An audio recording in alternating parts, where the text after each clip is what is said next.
Hello everyone and welcome to a quick Windows tutorial.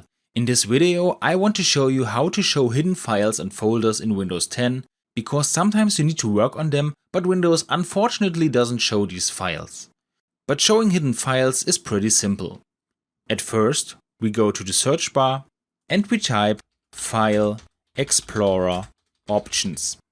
We click on it and now we switch to the View tab. Now we search for the item Hidden Files and Folders and we select Show Hidden Files, Folders and Drives. We click on Apply and then we are done. This way you can show hidden files in Windows 10. I hope you enjoyed the video and I'll see you in the next tutorial. Your tutorial guy. Bye.